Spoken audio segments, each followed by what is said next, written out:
Good day to everyone, and we are going to start.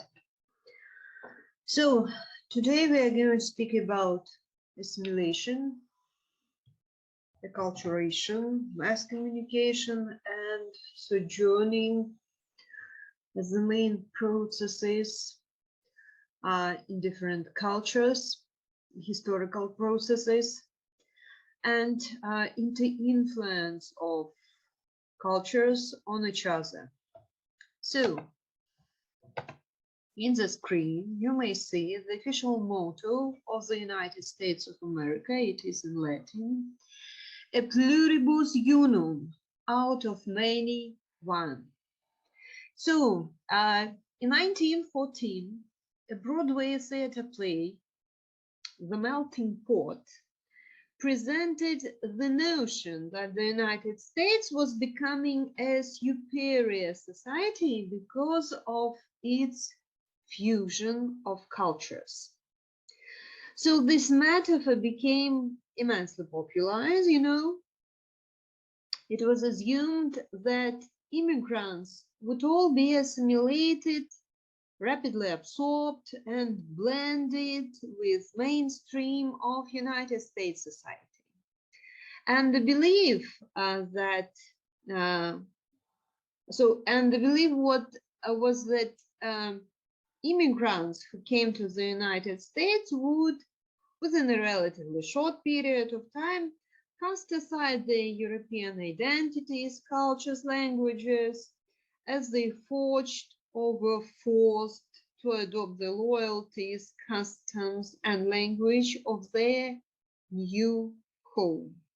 So Henry Ford, one of the brilliant examples of melting pot implementation, hired thousands of new immigrants to build his model of such a pot, and he required all of them to participate in a ceremony on stage where they would climb a ladder into a giant pot in the costumes of their regional cultures. As they emerged from the other side of the pot, they would be dressed as Americans. Today, the United States is a nation composed of an incredibly diverse set of immigrant cultures that do not seem to be melted. Someone is coming. As noted previously, a more accurate metaphor is a toast salad, as immigrants maintain their native cultures, or at least many aspects of their cultures, while adapting to live in another society. So the mass media play a number of roles in this process. So the dominant English language media generally encourage assimilation, while the specialized foreign language media today often promote cultural maintenance.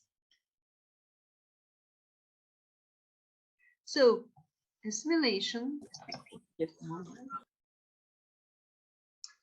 So, what notion can we give to assimilation? Assimilation is the degree to which an individual relinquishes an original culture for another. So when individuals are assimilated into a mainstream culture, they lose their previous culture.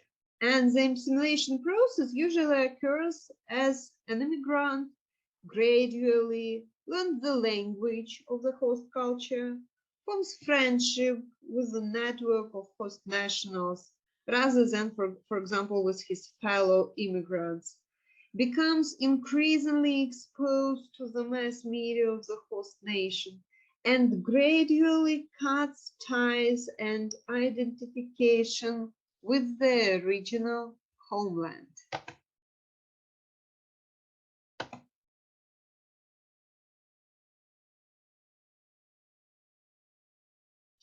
So this assimilation process may occur over 2 or more generations.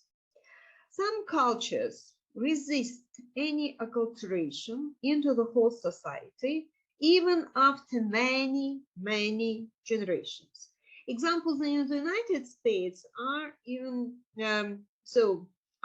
Orthodox Jews and the Old Order Amish, who maintain their original culture. The Gypsies are another example. We're going to study case study.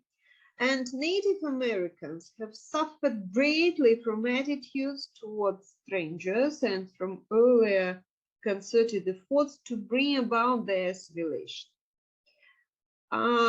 We knew briefly about the forced marches to reservations where Native Americans were isolated from the society, that they took their lands but rejected the people, and labels such as the 5 civilized tribes were applied to Choctaw, Chickasaw, Cherokee, Creek, and Seminole because of their strong cultural heritage,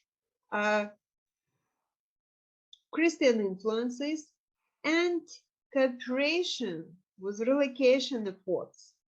So in 1953, Congress passed House Concurrent Resolution number 108 to terminate aid and protection to Native Americans. The belief was that Native Americans should leave tribal identities behind and assimilate into the general population.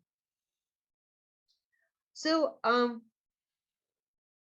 the only concrete results of the policy to assimilate were more lands lost by Native Americans and nothing more.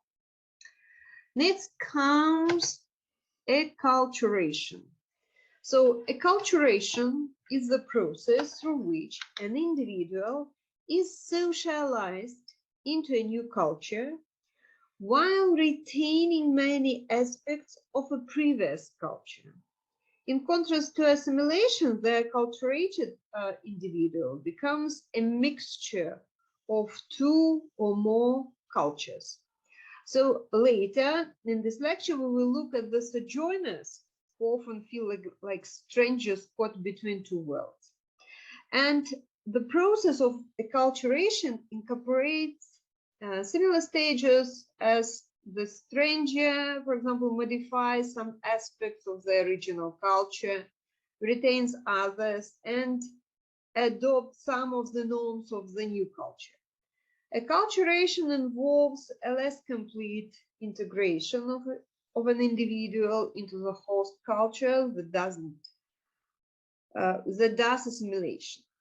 So a few words about early research on mass communication and culture, because next we are going to analyze the influence of mass communication on cultural diversity and cultural unity. So, just a minute.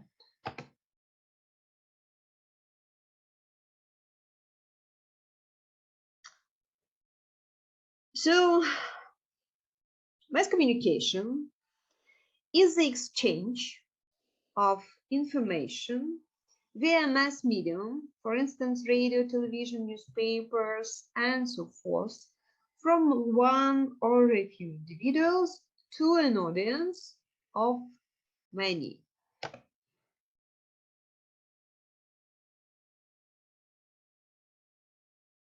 The scholarly field of mass communication centers on understanding the effect of mass media messages on individuals who are exposed to their messages.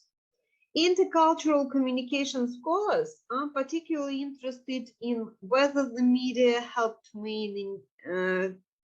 to maintain an individual's culture or to assimilate the individual into the broader society in which the individual is living. Also,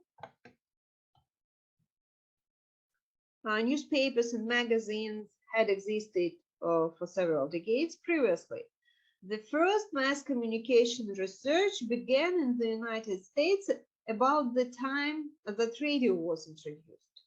From that point, the mass media increased exponentially. So the first commercial radio station was founded in 1920 in Pittsburgh, and 10 years later, 46% of the United States households owned radios. By 1940, this figure reached 82%. In the decade of the 1950s, television spread the most households in the United States, and today, the mass media of newspapers, radio, and television reach almost everyone every day, making the United States a media-saturated society. So we are going later to speak about a little bit about Robert Park and his concept of social distance and marginal man, which provided the foundation for future intercultural research. At the University of Chicago, Park taught the first course on race relations, and he defined the concepts of assimilation and acculturation. And Park's concepts of assimilation became an important international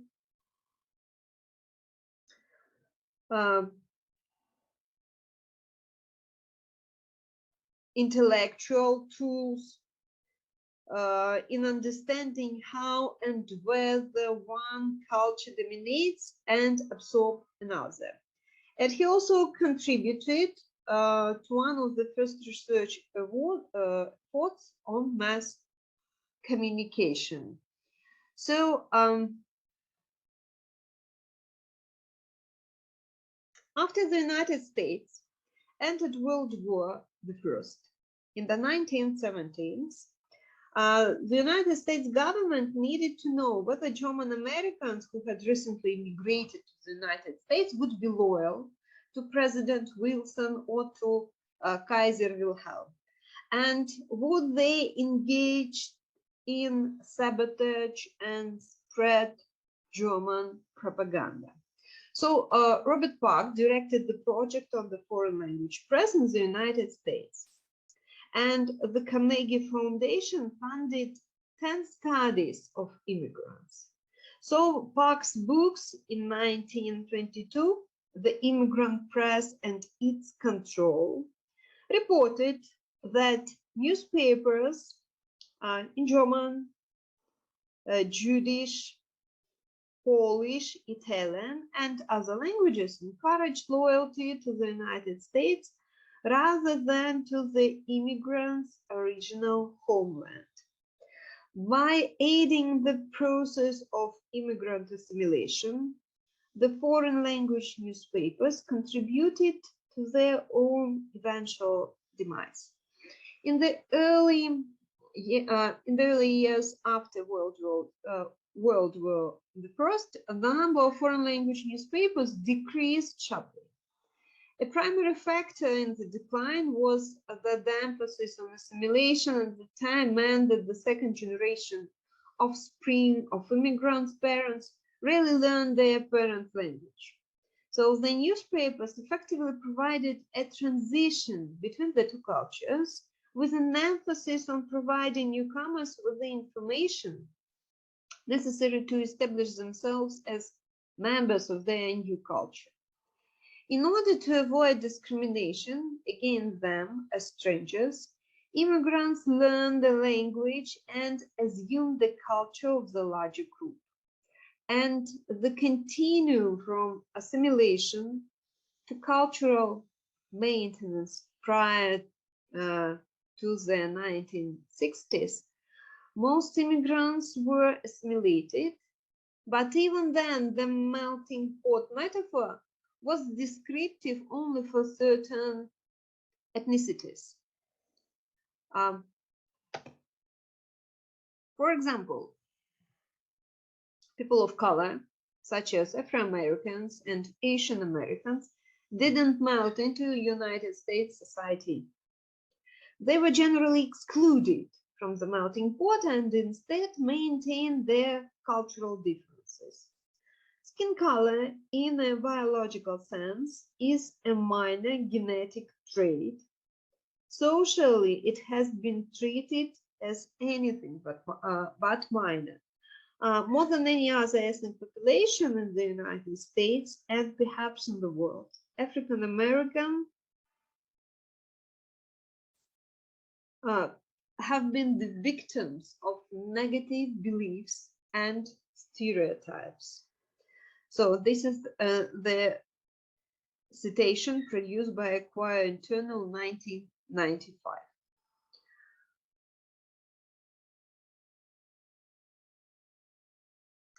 And next goes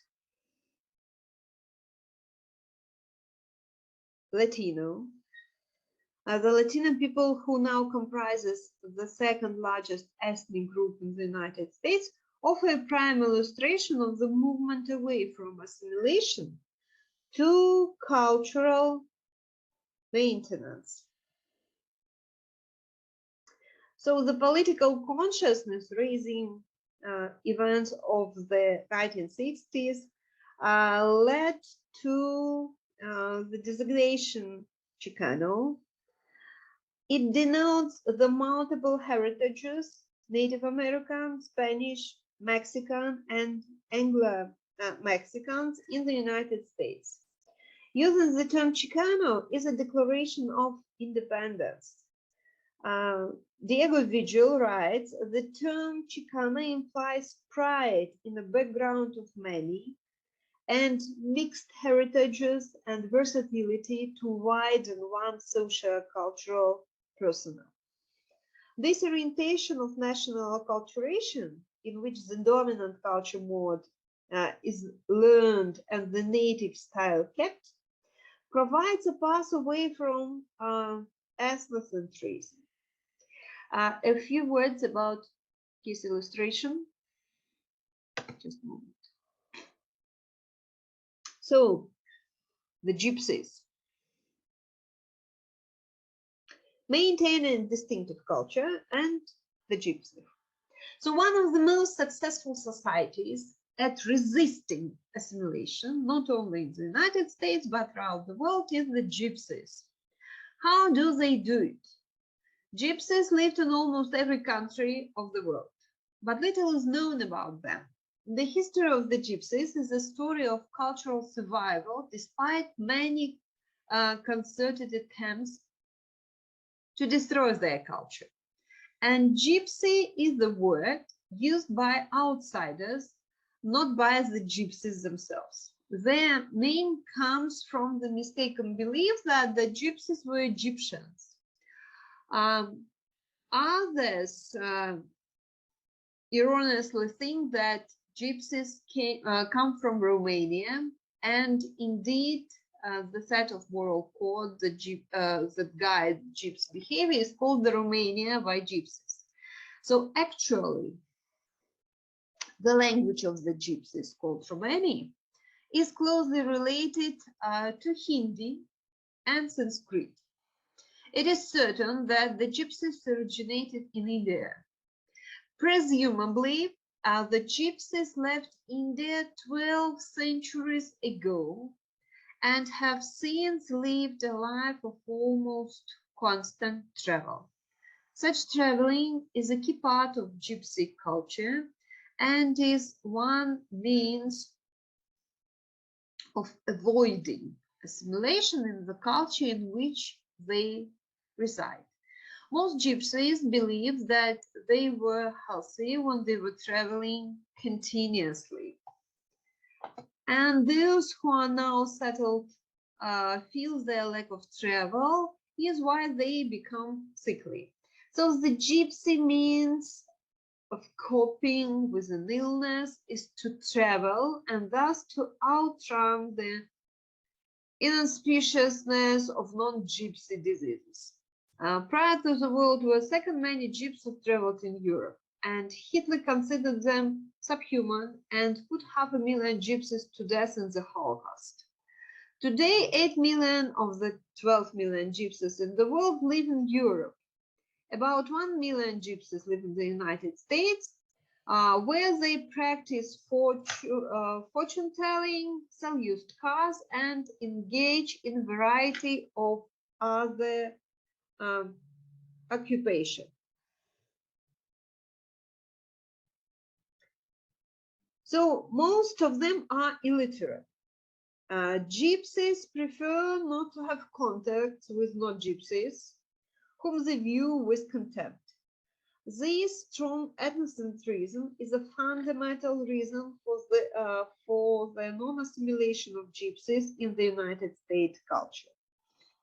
And another strategy employed by gypsies to avoid contact with the larger culture is to disguise their identity.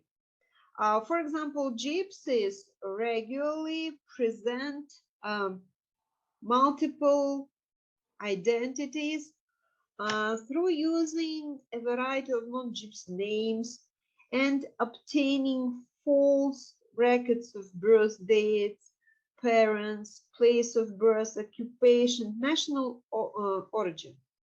Gypsies sometimes deny that they are gypsy, feign imbecility, and may even pretend to have heart attacks. Such deception is considered by gypsies to be the equivalent of traveling. So mystification of others is one strategy for resisting assimilation. The gypsies protect their cultural boundaries against outsiders in order to maintain their unique culture. So the gypsies are permanent strangers in the sense described by George Simmel. They may reside in a system, but do not consider themselves to be a part of that system. And gypsy culture contains certain elements like the constant traveling, the high rate of illiteracy, and their separate language that help isolate the gypsies from the larger society in which they live. So do you think that gypsies will ever be assimilated into the United States or any other culture? So this is quite an open question, I should say.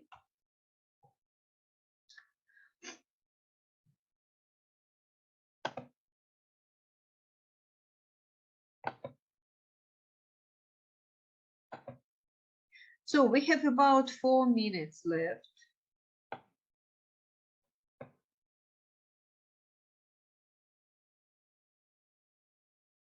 Next, we are going to speak about conjuring as the process of assimilating two cultures together in one person, and a little bit about conversational rules in the English language.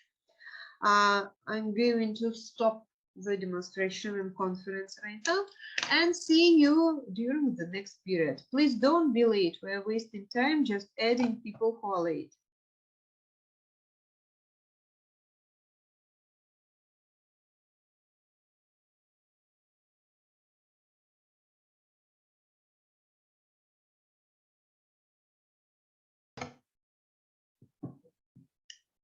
So, and we are proceeding with changing demographics.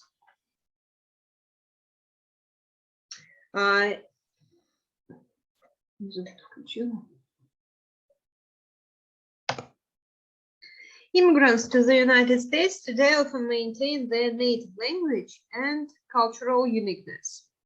The movement of the continuum from assimilation toward cultural maintenance has been facilitated by the mass media, and demographic changes led to the reversal of the situation that had developed with the immigrant press during the 1920s and the 1930s.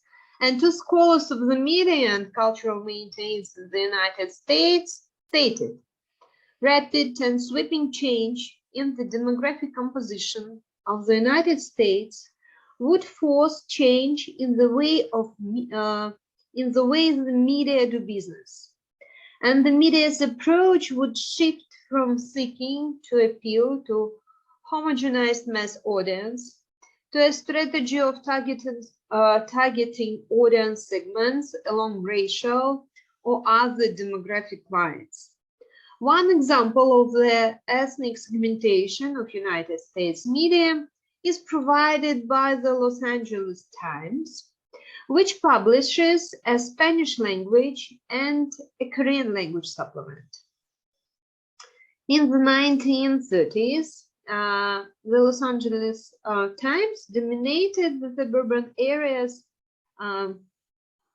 reading the central city where several million white middle-class families lived. And meanwhile, a huge area along Vermont Avenue filled with more than 1 million Korean immigrants.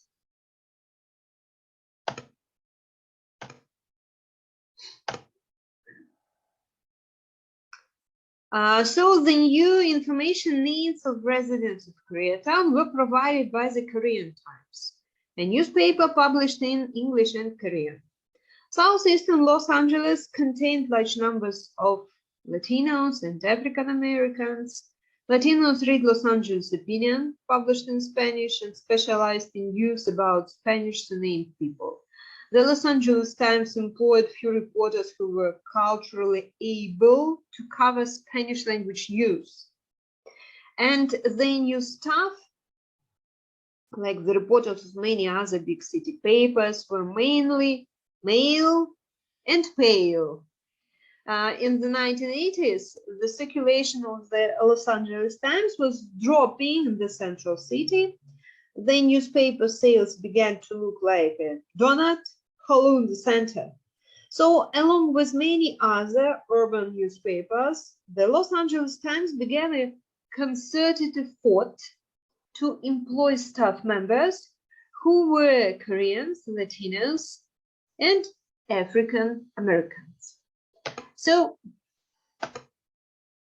case illustration will be about ethnic media in the New York City. So just how out of date the melting pot model is in the United States today is exemplified by the numerous ethnic media in New York. One indication of the importance of ethnic media is that the New York City Mayor's office deals with 143 newspapers and magazines, 22 television stations, and 12 radio stations. So more than 30 different languages are represented by these media outlets. For instance, there are 38 Russian language newspapers, including the Novaya Ruskaya Soba, the New Russian Bell, which has a daily circulation of about 65,000 copies.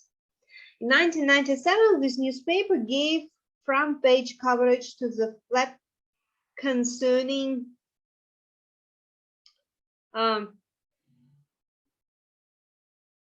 tickets used to the Russian ambassador's limousine, a news event that didn't appear in English language newspaper in New York, for example.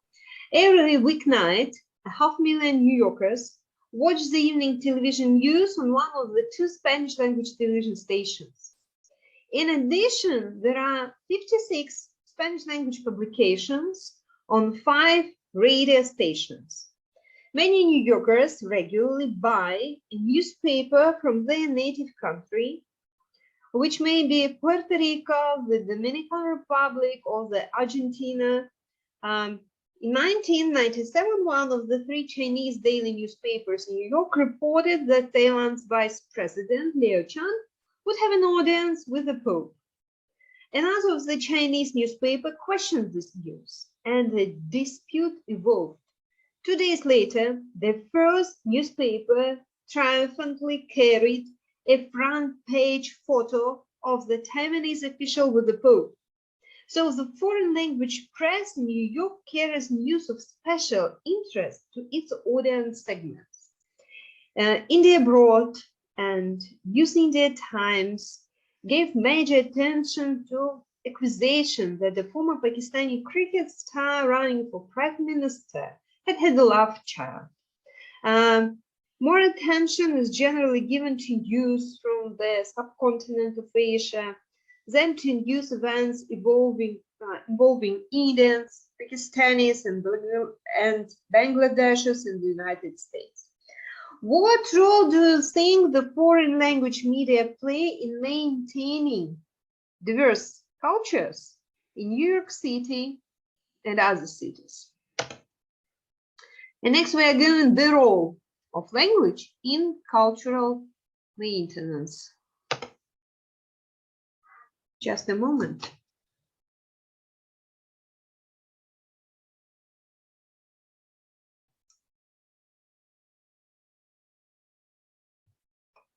So, okay. The most important single factor in the rate of assimilation versus cultural maintenance of the ethnic group is whether it can continue its distinctive language. So, the language is one of any language, is one of the important bonds between people. Because it is a key component in a culture, losing the ability to communicate in the native code means losing more than just the ability to speak another language. The media can help sustain and extend opportunities for the use of native language. For example, the Navajo Nation publishes its own newspaper, the Navajo Times, and operates a radio station, KTNN, in Window Rock, Arizona, that broadcasts in time. So Navajo children are taught in Dime in elementary schools. Thus, the Navajo hope to maintain their culture over future generations. The Navajo have carefully preserved an important part of their heritage. Done. Spanish language media flourished in a variety of forms in the United States. Because Latinos are a vast and fast-growing segment of the United States population and will be for at least the next two decades. Television, radio, and newspapers in both Spanish and English target the Latino audience. The message content provided by Latino media includes the usual news topics of politics, sports, and entertainment in the United States, but this media also focus on topics specifically related to Latin America. Migration to the United States, the environmental problems of the United States-Mexico border, the Latin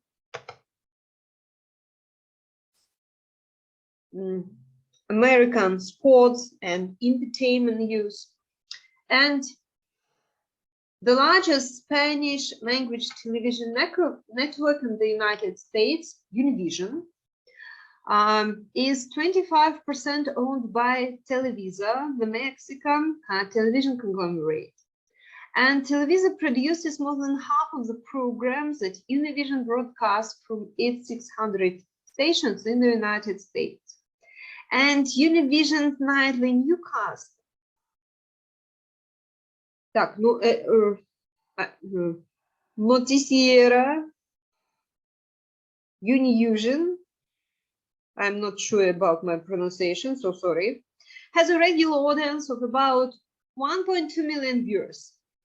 About half of each newscast in Latin American use and a fifth in use from United States Latino communities.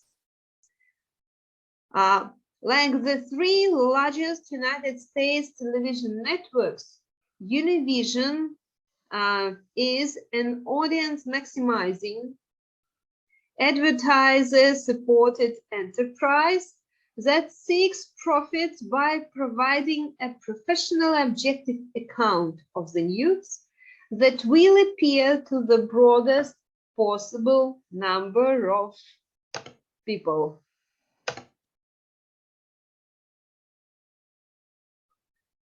So, A sojourner. So the sojourner, a sojourner is an individual who visits another culture for a period of time, but who retains his or her original culture. The sojourner typically is a visitor or traveler who only resides in the other culture for a relatively specific time, often a year or two, with the intention of returning home. Sojourners may be business people, diplomats, students, military personnel, or guest workers, and many United States citizens experience journey. Over 2 million people from the United States work overseas. The average company spends $250,000 per year for salary, benefits, and expenses to keep a United States employee and dependents overseas. Some 25% of returners leave their company within 1 year of coming home. Many sojourning business people expect that their experience in another culture will benefit their career, and are disappointed when they find that it doesn't. And more than 500,000 United States military personnel and their dependents are stationed abroad, and some 30,000 high school students and approximately 75,000 university students study abroad each year. Large numbers of sojourners came to the United States. About 450,000 international students study in the United States. The majority come from China, Japan, Taiwan, and India. And over 12 million international visitors come to the United States each year, once again from Japan, Britain, and Germany. They are the leading nations from which these sojourners come. Sojourners are a favorite topic of study by intercultural communication scholars. Sojourners represent a unique situation in which most everyday communication is intercultural. The sojourner is a particular type of stranger, while immigrants decide the degree to which they will become assimilated. Sojourners know that their stay in the new culture is temporary. Regardless of their intent to know the new culture, they will eventually return to their original culture. And this escape clause can affect adjustment to the new culture. The sojourner is a stranger caught between two worlds. Past research shows that sojourning is a very difficult process, especially when an individual is sojourning for the first time. And sojourning threatens the self-worth of many individuals, and the degree of culture shock that many individuals experience tells us that culture is important and that intercultural adjustments is not easy, although it can be a valuable learning experience. Some individuals perceive the sojourning experience as negative and personally painful, at last during their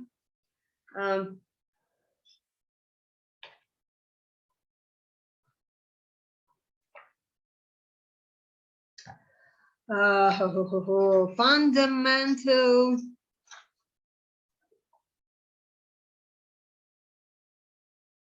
studies.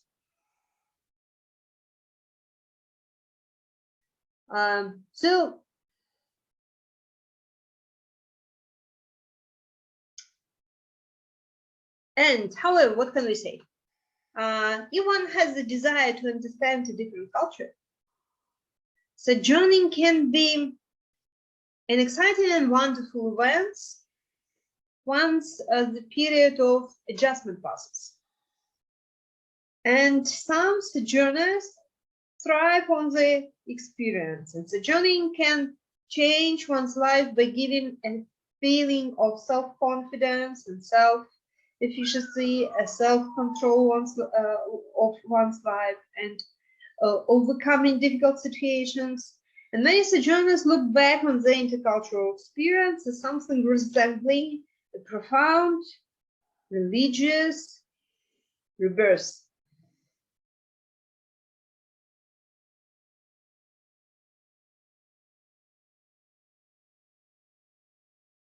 So,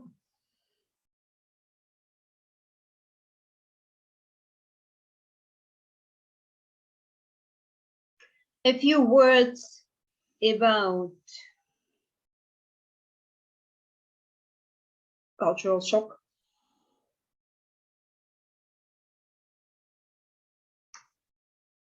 And I think for today it will be enough. So, culture shock is a traumatic experience an individual may encounter when entering a different culture. We often become anxious when we lose our familiar surrounding. And this condition, like fish out of water, is due to losing the familiar signs and symbols of everyday communication.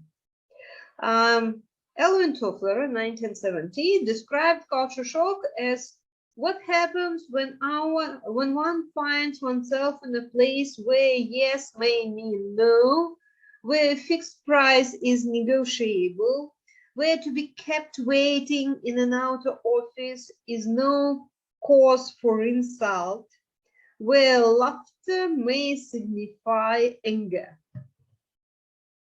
The shock of finding oneself in unfamiliar territory, overloaded with stimuli one cannot process, unable to ask directions or to understand the answers to carefully rehearsed questions, in weather more extreme than ever experienced at home, with food that is unrecognizable and water that cannot be used to brush one's teeth. Is someone like experiences a maelstrom while everyone around you calmly negotiate daily activities. After the basics are finally mastered, the sojourner will eventually confront differences in attitudes and values that may seem more jarring. So the term cultural shock was proposed by an anthropologist, Cora de Bois, in 1951. Much of the early research on cultural shock was conducted by social psychologists who investigated individuals' adjustments to new cultural settings. As the field of intercultural communication got underway in the 1960s, culture shock became a favorite topic of research. In these investigations, sojourners are typically personally interviewed before their departure for another culture, while they are suffering from culture shock and upon their return to their home culture, where they often experience re-entry problems, also called reverse culture shock. For some individuals, the re-entry process is more serious than the earlier shock of living in another culture. So both culture shock and reverse culture shock show us that culture is an important influence of human behavior. So culture shock can be very serious. Over recent decades, the Peace Corps has had to return about 30% of its volunteers to the United States before the end of their 2-year overseas stays. And volunteers, as well as other sojourners, return home due to the mental problems caused by culture shock. For example, two researchers, Paul Bonahan and Dirk Mandrels, described the mental and emotional discomfort as a result of finding yourself understanding behaviors resulting logically from premises alien to your own culture. As they warn, no amount of training prepare you to look into yourself and become aware that you have cultural limitations. When your beliefs and values are knocked askew and your capacity to predict what might happen disappear, you feel as though your existence is threatened, and different people react differently. Some are devastated. Some are outraged. Some learn to expand their capacities beyond the limitations of their particular culture. As Bonan and Wanderlust phrase it, you have to be willing to admit that there are aspects of the human experience about which you know very little, that you have much to learn. You can learn a lot of it by allowing yourself to experience the weightlessness that comes when your sense of cultural gravity is knocked out. And most individuals are able to cope with cultural shock, but some sojourners encounter severe problems. And culture shock is a primary reason why employers generally prefer to hire individuals for overseas work who have had previous experience in living and working in foreign culture. And these individuals are less likely to have the props knocked out from under them. Individuals who are self-efficient, that is, who feel they can control their future, suffer less culture shock. Pre-departure training can help prepare individuals. Just by knowing about culture shock, a sojourner may better understand the sojourning process and thus suffer less disorientation. So what are common symptoms of culture shock? Excessive washing of hands, extreme concern over drinking the water, eating local food and the cleanliness of bedding, an absent-minded faraway stare, loss of appetite, an over-dependence on being with long-term residents of one's own nationality, fits of sudden anger over minor delays, overwhelming fear of being cheated or robbed, great concern over minor skin irritations and slight pains, and a terrible longing to be back home. Most individuals who travel to another country, especially for the first time, experience at least a certain degree of culture shock. When reading about these symptoms, I remembered my first trip to Malaysia. It was a business trip, and I've been there as a translator.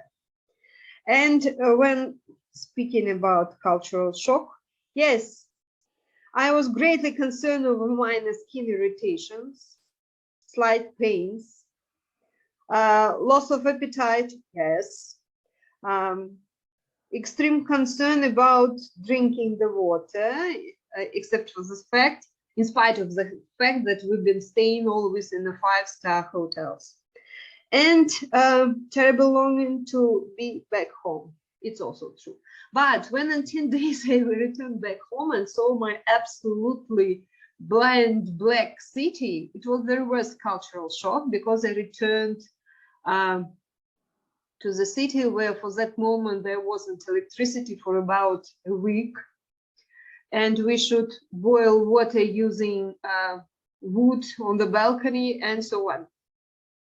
So if you had an experience of cultural shock when visiting foreign countries, you would have an opportunity to share your experience during seminars. Some individuals who are experiencing cultural shock are rendered completely incapable of daily functioning. For example, the wife of a United States military attaché in Bogota in Colombia remained in bed for 2 years, fearful of the germs that she felt pervaded the local environment. Her husband's Colombian friends and acquaintances considered her behavior shocking. So a spectacular example of culture shock entails a highly experienced CNN news person who traveled to Laos, Nigeria, in order to report an important news event. He hadn't worked previously in Nigeria, Argentina, Nigeria, etc. And the news people warned the CNN employer that he should arrange for a security service in advance of his arrival. But he poo-poohed this advice. And when he arrived in Laos International Airport at 10 p.m., the CNN reporter encountered few difficulties, other than demand for a bribe from customs officials for allowing him to bring his television camera into the country. He took a taxi from the airport and settled down for the 30-mile trip into the city. A few miles from the airport, the taxi driver turned into a side road and stopped the vehicle. The driver then put a revolver to the sojourner's temple and politely invited him to step aside of the car, to strip naked, and to toss his clothes inside the taxi. Then the driver sped off in the night, laughing. How would you cope with this reception in a strange culture? So culture shock can be a useful learning experience, and the individual can gain important understandings about cultural relativism and become better prepared for a next sojourning experience. Some individuals start out by sojourning in a culture similar to their own, and most sojourners from the United States experience relatively little cultural shock in England. However, there are cultural differences which must be learned. Sometimes survival depends on it. If you are from a culture where people drive on the right-hand side of the road and then spend time in a country where people drive on the left-hand side, you will just learn how habitual behavior becomes. If you try to cross the street without carefully reminding yourself of the cultural difference and what it means, you could spend your sojourn in a hospital. So, learning about differences with the cultures that share some similarities with you allow you to cope with cultural uncertainty on a gradual basis. However, in some instances, the comfort level may obscure cultural differences, contribute to a false sense of awareness, and can be counterproductive. International reporters are often not sufficiently skilled in a culture in which a story is breaking to report accurately. The overseas correspondents are often headquartered in major cosmopolitan cities where cultural differences are less noticeable. They fly to crisis areas on assignment and then return to the more hospitable location. So we have 1 minute left. So it's a really poor situation that we have only 12% of present people, 10%, even less.